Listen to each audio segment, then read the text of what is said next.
in your that one. No, you didn't.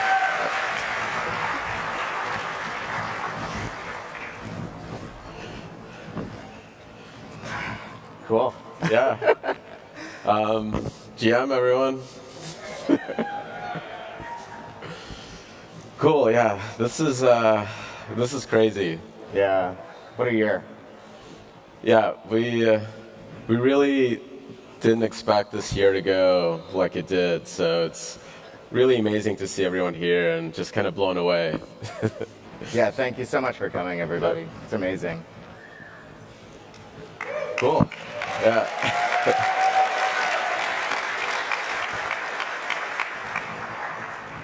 Do we have slides? I think so. Cool. Yeah. All right. Yeah, so welcome everyone. Welcome to Lisbon, to Breakpoint. This is our second conference. Technically. Most people don't know about the first one. Yeah. And it's really awesome to have everyone here. It's been a crazy year, a year under like extraordinary circumstances that I think really brought crypto into the forefront globally, but was really, just the birth of Solana in a lot of ways. And I'm just grateful to be part of the experience. It's just awesome. So I want to thank, first of all, our ops team, the folks that made all this possible. Amber, Aleftina, they're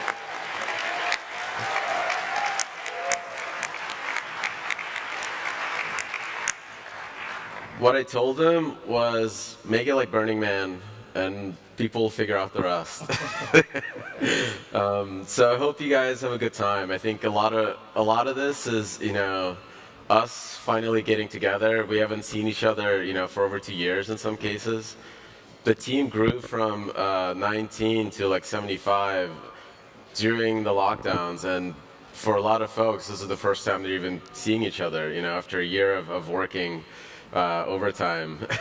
So it's just really cool. So please have a good time. That's the most important thing. So this is actually a picture from our first conference, SolCon. That's Eric in the background. It's before the network was launched about 2 years ago. The one audience member that you can see in this picture is actually Anatoly. Listen intently. Yeah. There were a few more people. Most of them were on the slides. And this was, I think, before we even started the first stage of Tour de Sol. And if you guys participated in that, you remember the pain of getting that network out, watching it fall over in 20 minutes and doing it again. This idea of pain was became culturally part of Solana. We joke that our developer experience is eating glass, and for some reason that works, So I'm gonna go through the network overview. Over the last year, what's been really most important to me is this idea of censorship resistance, decentralization, the Nakamoto coefficient, and the core of what Solana is about. And it's been growing at a pace that's just really like blowing me away.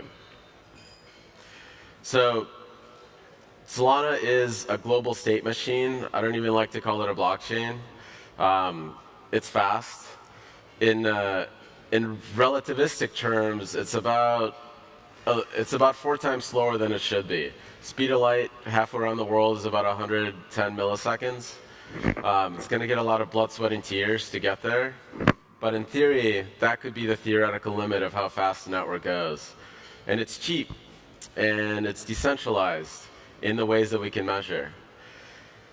And it has done a ton of transactions. So a bunch of those are votes, and that's by design. But a bunch of those are non-votes. They're now application transactions. If you actually look at things like Chain Crunch, there's about 700 TPS of just people using the network. I think that's more than everyone else combined at this point. And most amazing, like the things that we see from folks like Phantom, is we are now at over 1 million monthly active accounts, like actual humans that are signing this stuff. And while like the tech is interesting, the decentralization part is a hard problem. I always had this vision that the really core part of crypto is this idea of humans that can have cryptography, that own self-custody, that understand how to sign these things. And those humans are the actual humans using crypto. Can we get that number to 10 million users, to 100 million users, to a billion users? If you imagine the transformation that happened with the internet when it went from 3-4 million people in 95 that were actually browsing the web to 100, 300 million people in 2000, it's mind-blowing, right? And this is the same thing is going to happen with crypto. When we have 300 million people that are signing, with self-custody, the transformation is going to be like totally unpredictable and exciting. So my goal here, like everything that we're building, is just to unblock those people. How do we make this thing cheap and fast, the cheapest place for them to coordinate? And the core part of this, in my mind, is this idea of decentralization. And if you heard me talk in podcasts or me argue on Twitter, I like to frame it into the objectively measurable parts. Our big brother, Bitcoin, has about 11,000 nodes or 12,000 nodes. And that's important. It's not the hash power that's important, because if I wanted to destroy Bitcoin and I could snap my fingers and erase all those nodes, it doesn't matter how much hash power exists. If the ledger and every copy is gone, the chain is destroyed, Bitcoin is gone. And the other side of that coin is that as long as one copy survives, this thing can continue no matter what. And that's really the core part of decentralization, is that when shit hits the fan, can you still recover and continue? So we kind of frame it in that sense. Maximize the cost to destroy old replicas in a very kind of engineering way to frame that. And maximize the cost to censor messages, meaning the ability of people that are signing to actually send to this network, to actually communicate with it.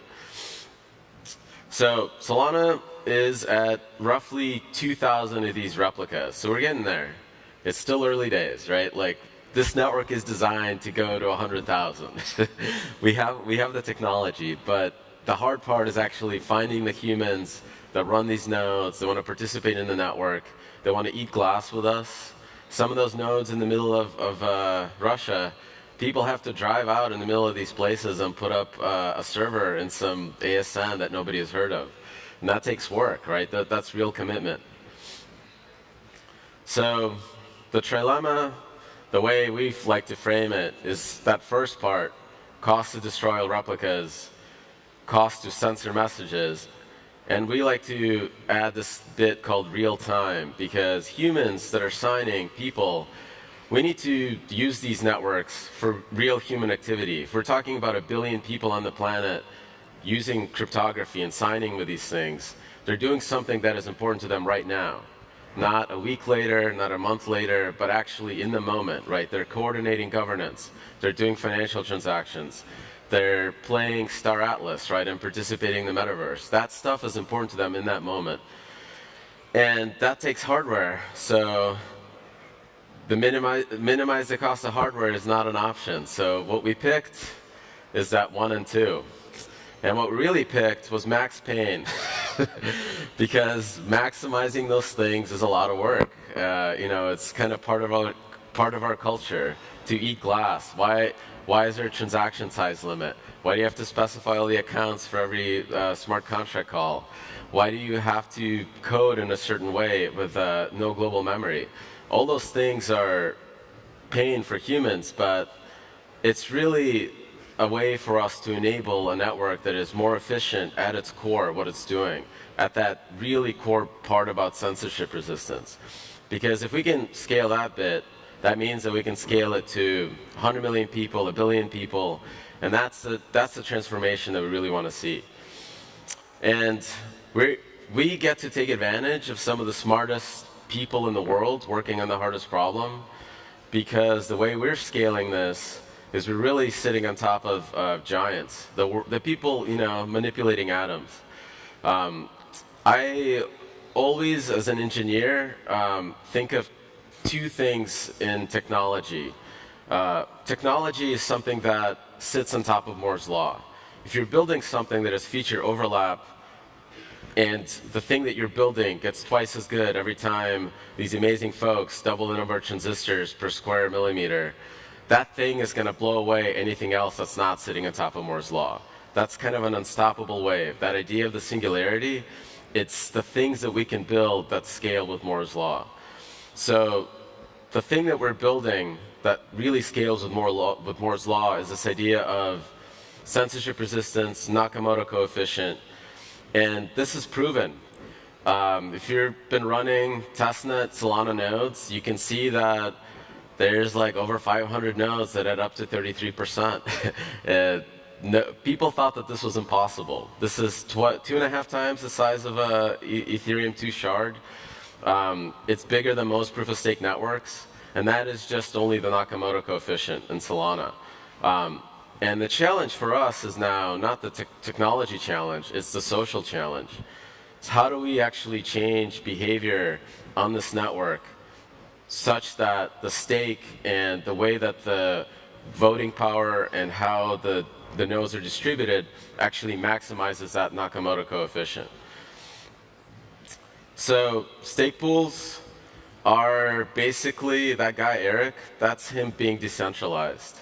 So in those early days when we had to go and hunt for validators, ask him, beg him to go build nodes in the middle of nowhere, these are now community-driven behaviors.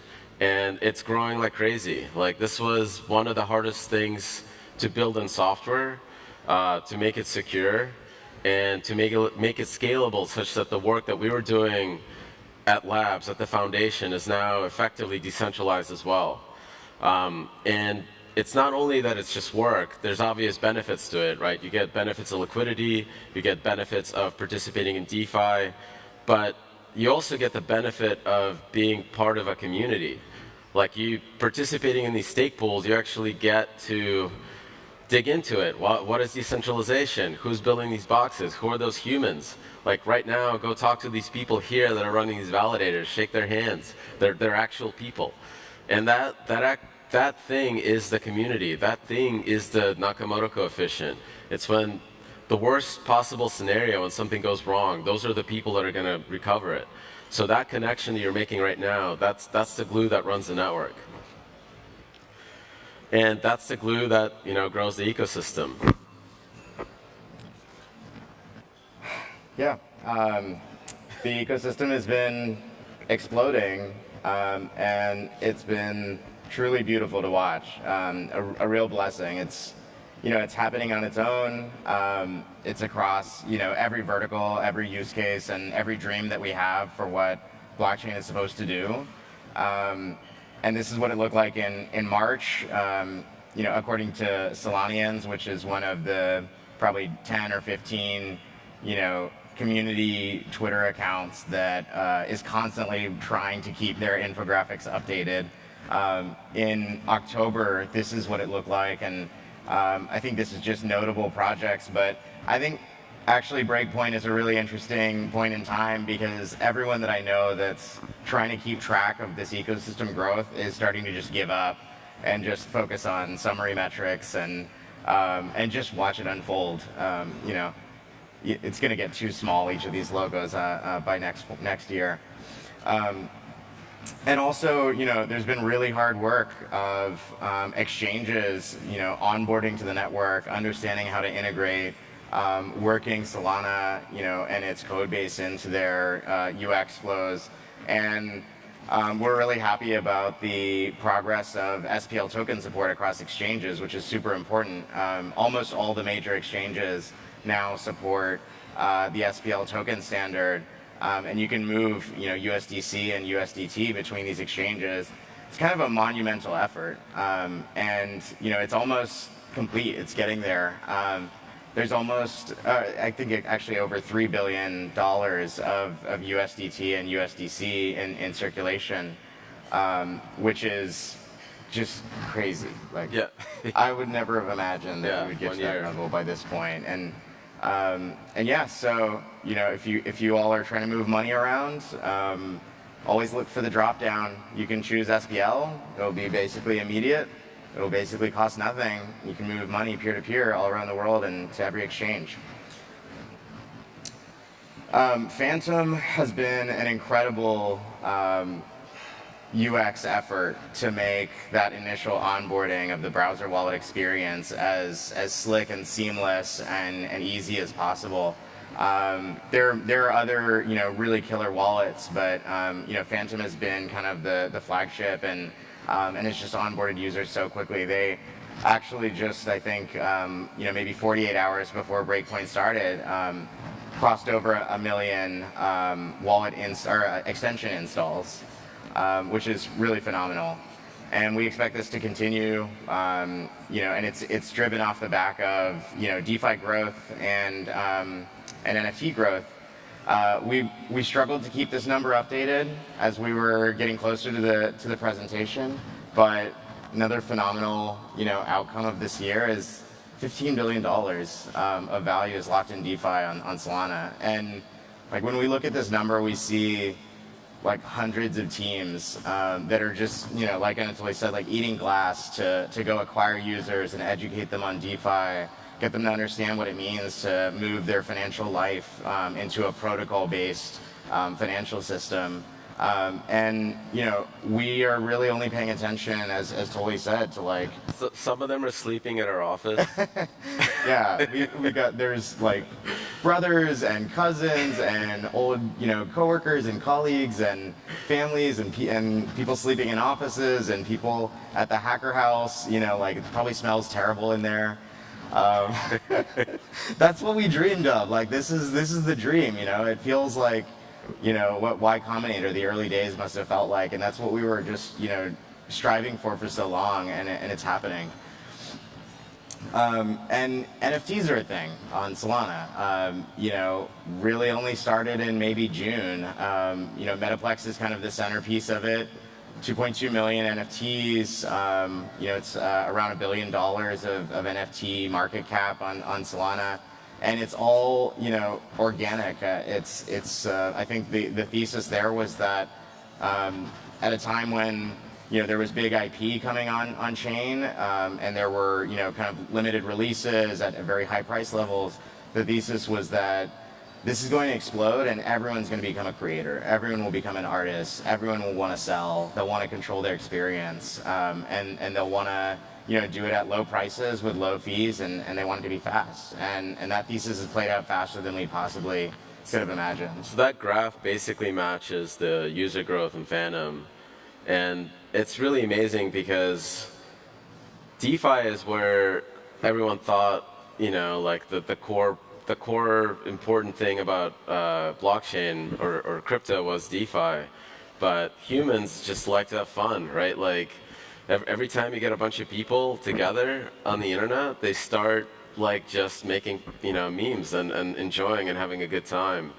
And to me, that's like the exciting part about crypto. When do we get to that stage when that number of people is like 10 million, 100 million, and it's just people having fun, sharing culture? Yeah, the moment when I think we all kind of look back. It was Degen Ape Academy, right? That. Everything was breaking. There were hundreds of thousands of people showing up. The Discord was just lighting up, like fireworks.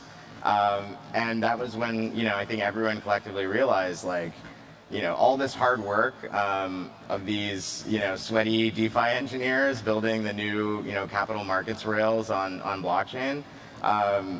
It's supercharged by something beautiful. People just having fun and making art and enjoying themselves and feeling like they belong to something, even if it's just cartoon apes, which is just a beautiful thing to see. And I think, like Anatoly said, I don't know what the world's going to look like when 1 billion people are doing that, but I know it's going to happen. Audius is another incredible growth story. We first talked to Raniel and the Audius team when they had, I think, 45,000 waitlist people, and they've just been growing like a weed. They've kind of saturated the electronic dance music space. It's decentralized Spotify, for anyone that isn't familiar. And another beautiful story, right? Users are sick of having their music taken down on all these platforms, having DRM rights expire and the music goes away. Artists having record labels come in and do takedowns because they had a sample of something 3 remixes ago. Audience is censorship resistant. It needs it. It needs the performance. Every like and listen and playlist edition is on chain, and they're I think they could be one of the biggest music streaming platforms in the world, and they could only do this because Solana existed, and that's a really amazing thing to know that you're able to help enable. We want to see 100 of these types of applications. Solana devs, this is like the heart and soul. Can I get a show of hands, like who's a developer here? Woo! Yeah? Beautiful. I would have expected that all of you were at the hacker house, but you're here. Yeah. Yeah, no, I mean it's growing like a weed. It seems like developers love Solana. They understand, why. I love eating glass. Yeah, they're eating glass. Yeah, and I think that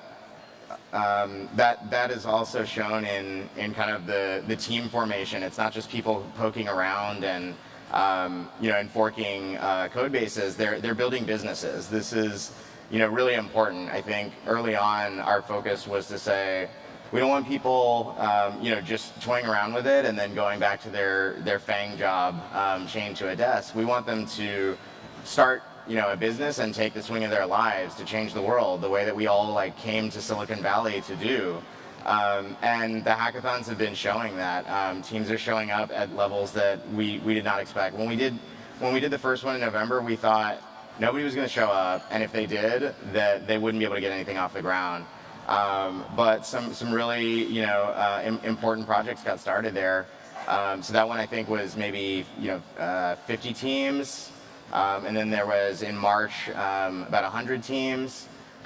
In June there's about 350, and this recent hackathon, the Ignition hackathon, had 570 teams form. And from what we're hearing, it's hard to really pin this down, but before the hackathon ended, about 100 of those teams were already starting their fundraising process, and many had already closed.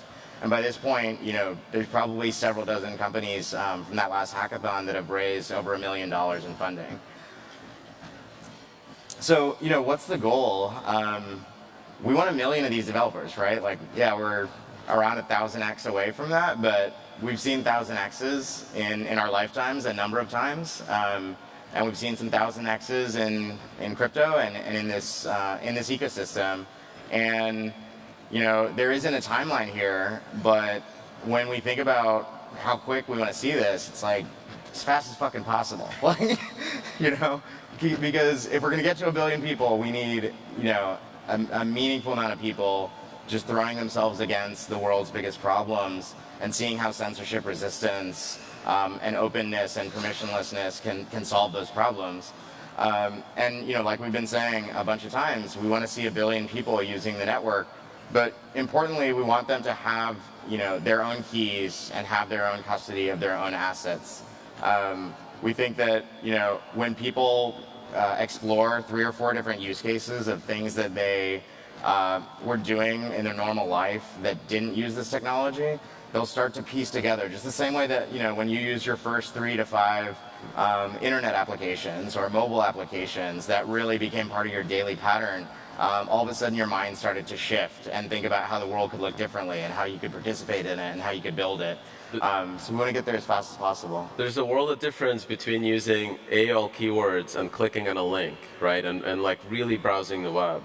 And that's the difference between self-custody and using a centralized service. So that world where we have governance, right, human coordination globally with cryptography, that world really needs those people to understand what that seed phrase does and how to store it. So teach your friends. Cool. It's again hard to keep track of this, but by our estimates, there's been over $2 billion of venture capital that's flowed into the Solana ecosystem to support this growth of developers and this march toward 1 billion users. And it's now at this point basically every major traditional investor and every major crypto investor, which is incredible to see. It's been unifying, and we're also trying to contribute and throw weight into the right areas. So we recently announced a $100 million gaming fund between Solana Ventures and Lightspeed and FTX. If you're building gaming applications, definitely get in touch. This is part of a number of ecosystem funds that have been started by different constituents of the crypto industry because they see what's happening and they want to support and get exposure to everything that's happening in the Solana ecosystem. So, $431 million that we know of in ecosystem funds. One of them will be announced at this conference. That's $50 million. And here's a few of the logos that we've seen coming into the ecosystem. It's amazing. I mean, I think a lot of these investors are the foremost trend spotters, and they have seen so many cycles, and they know what makes a successful business, and they're seeing that in this ecosystem, some of the most generational businesses of the next 10 years are going to get built. Because these entrepreneurs are unlocked, and that's just a dream. So Solana Foundation has also been supporting this growth and especially censorship resistance and validator node growth with grants. So 130 plus grants, 1.7 million SOL. A bunch of that was when it was cheaper. Solana Ventures has already made over $25 million of investments, 75 of them, and Solana Labs is supporting entrepreneurs with reference implementations, open source, that they can use to bootstrap their applications. It's Bartosz, basically. Yeah. So what's coming up? I mean, I tweeted this recently. We're not going to be presenting a roadmap here. This is not, a look into the future of the Solana network evolving. There's work to do, but the hardest challenges are behind us. This network scales, it supports users, they can onboard. We're seeing really good conversion, really good retention, right? Like if we just look back to the classic metrics, it's just time to grow the thing. So what you're going to be hearing is, mostly from the people that are just building on the network and what they're building, what their vision is, and it's starting to get really, really incredible, really visionary stuff, big swings that could really change the world if they work. Yeah. Also, we suck at planning. So we call it fire-driven development. How can you plan in the blockchain industry? Everything changes, in a month. So some of the folks that you'll hear from, Phantom, Pith, Metaplex, Neodyme, Serum, Arweave, Audia Saber, kind of it hasn't been that long, but these are a lot of the mainstays. Please talk to Neodyme if you're building. You don't want him to talk to you first. Neodyme does auditing, and they're great. Some new folks though, Render. I won't go through all of these, but Render, Neon, Alexis Ohanian from 776, and the founder of Reddit, Nansen, and Brave, Brendan Eich, who was CEO of Mozilla and creator of JavaScript, BetDex, which is started by the former founder of FanDuel. There's incredible people coming into this ecosystem, and they have wonderful things to announce and talk about. There's also a sweet NFT drop. So People Pleaser is finally, launching a project on Solana. Follow the @SolanaConf Twitter handle to learn more. But it's going to be really fun, a really awesome celebration of this time in Lisbon and the growth of the Solana ecosystem. And there's an interactive component. It's called the Collector for a reason. You wanna collect them all. And we'll have a sweet closing party with Boys Noise and others. The vibe's gonna be pretty chill. Tully's a surfer. This whole thing is gonna feel like a little bit like Burning Man. And we hope to see you there. Tully and I will be there, and we can close this out and celebrate the year and and everything that's been accomplished. It's been, just blood, sweat, and tears, and I think it's okay to take a moment to celebrate and meditate on that success and have, some shared experiences that we can all look back on as we plan the next chapter. So here's some ways to get plugged in. If you follow, Solana on Twitter and the Solana Conf Twitter handle, I think you're pretty well covered. And just remember to have fun. It's like really important. Yeah.